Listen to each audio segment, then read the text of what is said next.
Welcome to part 3 of our live training session here with our forced induction K-Series G4x plug and play example. Now in the last tutorial we got our engine to fire up and run, maintain its own idle, and we know that the engine is going to be all set up in order to continue on with the calibration process. This tutorial we're going to be focusing on doing our part throttle cruise area of driving calibration process. This is going to be taking a look at dialing in our fuel, our spark timing, our variable cam control, and our injection timing, so that we have the optimized fuel economy and throttle response. We're going to have a lot to talk about. Let's jump into our tutorial so we can check this out. Welcome back to our live training session here with our K-Swap supercharged NSX. In our last tutorial we got the engine to fire off and run. Now we're ready to take a look at doing the part throttle calibration process for both fuel, spark, variable cam, and taking a look at fuel injection timing. We have a lot of things to cover here in the tutorial. Nothing that we're going to be covering here is really going to be groundbreaking or super complicated. You can definitely replicate anything I'm showing here on your vehicle on your own. Let's go through the process here of seeing the first order of operations that we need to get into. Now, the last video we had the engine running. We know we validated the fuel and airflow model. When the engine was running, steady state, everything looked good. We know that the closed loop correction was making minimal adjustments. We were hitting the target lambda, target air fuel that we're requesting. Everything was in line there. And I've let the vehicle sit here for about 20-30 minutes between filming. And we're going to take a look at the post-start enrichment. We know the engine can crank and fire and run on its own, so the cranking fuel seems reasonable. And before, when the engine was hot and was running, I think the post-start was probably sorted out. It was pretty reasonable. Let's take a look at, now that the vehicle sat and heat soaked for a little bit, let's see what's going to do. See if we need to adjust our post-start enrichment to be able to add additional fuel. If you find that you fire off the engine and it fires off and it runs for a second or two and it dies, you need more post-start. If you find that it fires off and it runs rich for the first 5-20 seconds, you might need to dial back your post-start. So we can kind of get an idea of what's going on with the post-start enrichment.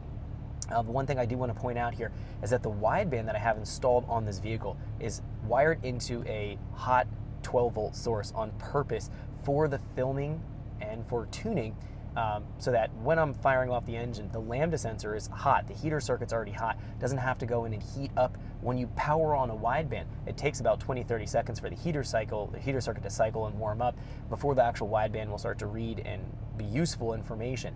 Now in this case, I'm going to be essentially skipping all of that. I have the sensor hot because I've wired the wideband hot to the battery. Now you normally wouldn't want to do that, because if you left it wired to the battery, your battery will die. If you let it sit for a couple hours at a time, it'll constantly run the heater circuit and it'll run down the battery. We don't want to have that happen, but when I'm tuning, I want to make sure that that wideband is accurate right off the bat, so I can take a look at the post-start, whether the engine is cold or warm. So in this situation, the wideband is online. It's not going to power down, or if I crank over the engine, it's not going to reset the wideband. A lot of times the power sources, if the key on 12-volt source, if you're cranking, it'll reset under cranking, the wideband will start back over again, and then it'll start to go through that heater cycle process for 10-20 seconds before it's online. And at that point in time, you would have missed your post-start window to look at what's going on with the fuel. So we're going to fire it off, log it, take a look at what the post-start is showing us, and then see if we need to make any adjustments before we move into the part throttle calibration process, looking at the fuel. So this is the first thing we're going to look at. Second thing is going to be dialing in our fuel. Third thing is going to be dialing in our spark. Fourth thing is going to be dialing in the variable cam. And then the last thing we're going to take a look at is fuel injection timing. So we're going to go through a whole bunch of things in the tutorial here, all really relevant for part throttle driving, except the post-start here. This is just something I want to check because we're in the situation where we have the engine somewhat warmed up. We can take a look. It's about 136 degrees. 150 is where I say that this is going to be warmed up. So at that point, we know that everything should be good. When we come up to about 150, 160, we were there before, but this post-start area, this transition area, we need to make sure is right. So it's out of gear. Let's go ahead and fire it off real quick here. Actually, what I want to do is log it so we don't lose this here. So logging, record. Now we're recording right now.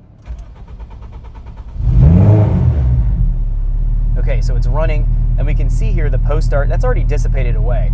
Now taking a look, our lambda, it's at 1.0, we're commanding 0.92, and it's running pretty stable right now. Now we have the closed loop waiting 30 seconds before it turns on, just so we have a valid wideband reading. So if the heater circuit's heating up the sensor in normal conditions, where the wideband's not powered right to the battery, it'll be okay.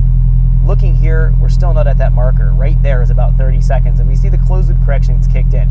So it's making its minor minimal adjustments. And what we can take away from this, if we actually go here to logging and go to stop and play this back here, specifically under the fuel. Thanks for checking out our teaser clip. If you want to see the rest of this video and more than 500 hours of current EFI training we have to offer, make sure you click right here. If you want to go and check out more teaser clips from this training course, click here. And you don't want to miss any of the videos we're going to be releasing on this channel, so make sure you subscribe and click here.